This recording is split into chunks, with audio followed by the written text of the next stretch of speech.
अस्सलाम वालेकुम friends, I am doctor Nazia and welcome back to my channel. तो आज मैं बात करूंगी आपसे जिस टॉपिक के बारे में, ये बहुत ही कॉमन प्रॉब्लम है, बहुत ज़्यादा देखी जाती है फीमेल्स में भी मेल्स में भी। और सबसे बेस्ट चीज़ इसकी ये है कि होम्योपैथी में इसका बहुत अच्छा इलाज है और 100% क्योर देखा गया है।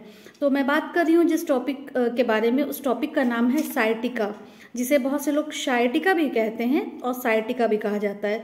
तो ये सबसे पहले मैं बताऊं कि ये सायटिका होता क्या है। तो हमारी बॉडी में एक्चुअली एक नर्व होती है जिसका नाम है सायटिक नर्व, जो कि सबसे ज़्यादा बॉडी की सबसे ज़्यादा थिक नर्व है और लोअर एक्सट्रीमिटी पे एक्सटेंड करती है, यानी कि आपकी बैक पे, पीछे लोअर बैक से लेके लोअर लिम्स को पूरा एक्सटेंड करती है। आपके बैक ऑफ द लेग से लेके जाते हुए वो नी जॉइंट से गुजरते हुए पूरे नीचे फीट तक पहुंचती है। तो ये मोस्ट थिकेस्ट नर्व है, यानी कि अच्छी खासी इसकी थिकनेस होती है बाकी नर्व से कंपैरेटिवली। तो इसमें क्या होता है कि कहीं भी अगर कोई नस जो है हमारी सायटिक नर्व जो है कहीं कंप्रेस अगर हो रही है या कुछ उसको इरिटेशन हो रहा है, तो आपको पेन शुरू हो जाता है लोअर लिम्स में, जो कि काफ़ी परेशान देने वाला पेन है। उठने बैठने में और हर तरह से बहुत ज़्यादा तकलीफ हो जाती है और बहुत ज़्यादा इसके पेशेंट आते हैं। सायटिका के आजकल तो बहुत ज़्यादा कॉमन हो चुका है। तो सबसे पहले कि मैं आपको ये बताती हूँ कि क्या वजह है, कि क्या कॉजेज हो सकते हैं जिसकी वजह से आपको सायटिका हो सकता है। तो इसका सबसे ज़्यादा इम्पॉर्टेंट कॉज मैंने आपको बताया, जैसे कि कहीं से कंप्रेशन हो रहा है, यानी कि क्योंकि स्पाइन से रिलेटेड होता है, ये सारी नर्व स्पाइन से ही जाती हैं। तो स्पाइन में कहीं भी कंप्रेशन यानी स्लिप, कुछ बीमारियां जैसे स्लिप डिस्क हो गई, या फिर कहीं पे प्रोट्रूड हो रही है वर्टिब्रेज, यानी कि आपका कुछ बल्जिंग हो गया स्पाइनल नर्व में, जो स्पाइनल नर्व गुजरती है आपके स्पाइन में से, उसमें कहीं बल्जिंग होगा तो वो ऑटोमेटिकली प्रेस करेगी सायटिक नर्व को, जिसके वजह से आपको पेन हो सकता है। और दूसरी चीज़ हो सकती है कि अगर कोई मसल स्पैजम्स हो गया है, कहीं पे कोई मसल इरिटेशन है, कोई नर्व इरिटेशन है, तो भी हो सकता है। या फिर कोई ऐसी बीमारी है जैसे कि कोई ट्यूमर है जो कि काफ़ी बड़ा साइज हो गया है, जो कंप्रेस करने लगा है, तो उस वजह से भी सायटिक नर्व अफेक्ट हो सकती है आपकी। और प्रेगनेंसी में भी ये होता है, क्योंकि प्रेगनेंसी में यूट्रस का साइज काफ़ी बड़ा हो जाता है, तो वो पीछे आपके स्पाइन को कंप्रेस करने लगता है, जिसके वजह से सायटिक नर्व भी कंप्रेस होती है। तो ये पेन बहुत ज़्यादा प्रेगनेंसी में भी कॉमनली देखा गया है। तो ये सारे कुछ इम्पॉर्टेंट कॉजेज़ हैं जिनके वजह से आपको ये देखा जाता है पेन। और फिर एक नैरोइंग भी है, अगर आपका स्पाइनल कॉर्ड जो है वो नैरो हो गया है, तब भी आपकी सायटिक नर्व कंप्रेस हो सकती है। तो कुछ बेसिक कॉजेज़ मैंने आपको बता दिए हैं। अब नेक्स्ट पॉइंट की तरफ आते हैं। तो नेक्स्ट पॉइंट इसका ये है कि इसके साइंस और सिम्टम्स क्या देखे जाते हैं। तो सबसे पहली बात, सबसे इम्पॉर्टेंट सिम्टम जो होगा वो पेन होगा, और इसका पेन बहुत पिक्यूलियर और बहुत डिफरेंट होगा और पेन से, यानी कि क्योंकि नसों का दर्द है, तो ये बहुत ज़्यादा टीयरिंग और बहुत ज़्यादा इलेक्ट्रिक शॉक लाइक लैंसिनेटिंग पेन्स होगा, जो बिल्कुल जैसे स्पार्क्स की तरह आएगा आपको और काफ़ी तकलीफ देगा। और दूसरी ख़ास बात इसकी ये है कि इसके साथ आपको नमनेस की भी फीलिंग हो सकती है, यानी कि पैरों में जैसे सुन हो गया, पैर उंगलियां आपकी सुन लग रही हैं, और जैसे लग रहा है आपको कि कोई सेंसेशन नहीं है, तो वो लॉस ऑफ सेंसेशन, नमनेस हो सकता है आपके लोअर लिम्स में। और साथ में कुछ टिंगलिंग सेंसेशन, जैसे कि कोई चीज़ इरिटेट हो रही है, और कुछ बर्निंग सेंसेशन, ये सारे सेंसेशंस भी हो सकते हैं। तो इसका यही सारा सिम्टम्स होता है सायटिका का, जो कि आमतौर से हम लोग ने देखा गया है। तो नेक्स्ट आते हैं कि हम ऐसे होम्योपैथिकली हम कैसे ट्रीट करते हैं। होम्योपैथी में 2-4 दवाएं इसकी इतनी बेस्ट है, ऐसे तो बहुत सारी दवाएं अवेलेबल है, लेकिन 2-4 दवाएं जो हम लोग डेली बेसिस पे यूज़ कर रहे हैं प्रैक्टिस में, तो बहुत अच्छे रिजल्ट्स दे रही है सायटिका के लिए। तो वो आज मैं आपसे डिस्कस करूँगी इंशाल्लाह।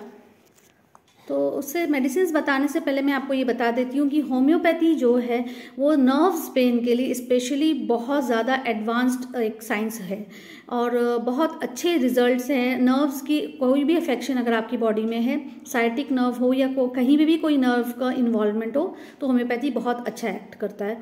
तो फर्स्ट रेमेडी की तरफ आते हैं, वो है कोलोसिन 30। कोलोसिन 30 पोटेंसी में आपको देनी है 2 ड्रॉप्स दिन में 3 बार ऑन द टंग। तो ये आपको कब इंडिकेटेड रहेगी, अगर आपका पेन लेफ्ट साइडेड है, यानी कि साइटिक नर्व जो होती है वो दोनों साइड बॉडी में होती है, लेफ्ट में एक और राइट में एक, दो होती है। तो लेफ्ट साइड में अगर स्पेसिफिकली पेन आपको है तो आपको कोलोसिंथ इंडिकेटेड रहेगा, और अगर पेन आपको राइट साइड में है तो मैकफॉस इंडिकेट है। तो मैकफॉस 30 लेनी रहेगी, वो भी आपको 2 ड्रॉप्स दिन में 3 बार, और पेन ज़्यादा है तो 2 ड्रॉप्स आर्ली भी आप ले सकते हैं, और उसके बाद पेन कुछ बेटर हो जाए तो आप उसको 3 टाइम्स कर सकते हैं। तो ये 2 रेमेडी होती है, लेफ्ट साइडेड और राइट साइडेड। लेकिन जो कोलोसिंथ है उसमें ये है कि आपका क्रैम्पिंग पेन से होगा, पेन का टाइप बहुत ज़्यादा क्रैम्प्स जैसा लगेगा आपको।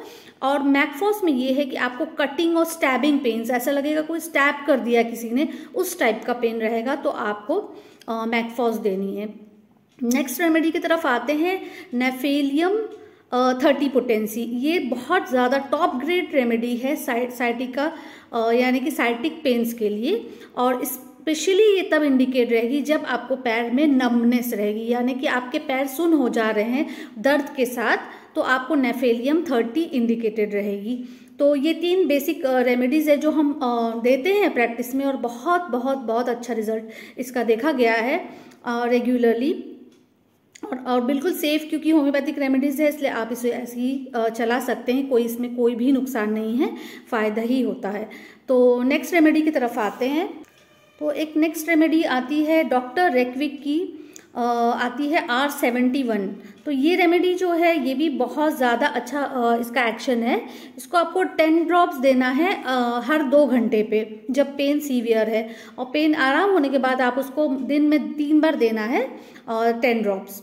तो 1/4 गिलास पानी लेके उसमें 10 ड्रॉप्स डाल के पेशेंट को आपको देना है। तो ये भी बहुत अच्छा एक्ट करती है R71। नेक्स्ट रेमेडी है ग्वाइकम मदर टिंचर। तो ये ग्वाइकम मदर टिंचर जो है ये भी बहुत अच्छा स्पेशली इंडिकेटेड है नर्वस सिस्टम अफेक्शन के लिए। तो इसको भी देना है, साथ में हमें 20 ड्रॉप्स देना है दिन में 3 बार, थोड़े से पानी में 20 ड्रॉप्स डाल के दिन में 3 बार देना है। तो इसमें भी आपकी कोई भी तकलीफ हो, कोई भी नस से रिलेटेड बॉडी में कहीं भी हो, स्पेशली साइटिक नर्व में भी आप दे सकते हैं, और कोई भी अगर नर्व की अफेक्शन आपको है तो आप ये दवा ले सकते हैं, यानी कि ग्वाइकम मदर टिंचर आप यूज़ कर सकते हैं। तो ये सारी इंपॉर्टेंट मेडिसिन हो गई जो होम्योपैथी में हम लोग यूज़ करते हैं फॉर नर्व्स पेन। तो नेक्स्ट आते हैं, तो लाइफस्टाइल चेंजेस जो आपको करनी चाहिए उसके तरफ आते हैं। तो सबसे पहले आपको अवॉइड करना है फॉरवर्ड और बैकवर्ड बेंडिंग। ज़्यादा देर तक झुक के या पीछे की तरफ झुक के नहीं बैठना है, आपको देर तक एक पोजीशन में नहीं बैठना है या एक पोजीशन में खड़े नहीं रहना है, ये चीज़ का ध्यान दीजिएगा। नेक्स्ट है कि आप कोशिश करें कि थोड़े फर्म मैट्रेस पे आप सोएं रात में, ताकि आपको आराम मिले आपके साइटिका के पेन को। और नेक्स्ट दूसरी चीज़ एक ये भी है कि आप हैवी वेट लिफ्टिंग मत करिए, और एक चीज़ ये है कि आप हील्स को अवॉइड करिए, हील्स वाले शूज़ ना पहने आप। तो ये सारे कुछ बेसिक चीज़ें हैं जो हमें करनी चाहिए दवाओं के साथ। तो इंशाल्लाह साइटिका के पेन से आपको 100% रिलीफ ज़रूर मिलेगा। और कोई क्वेरी हो तो आप मुझे कंसल्ट कर सकते हैं। ठीक है, फिर मिलते हैं कोई नेक्स्ट टॉपिक के साथ अपने नेक्स्ट वीडियो में इंशाल्लाह।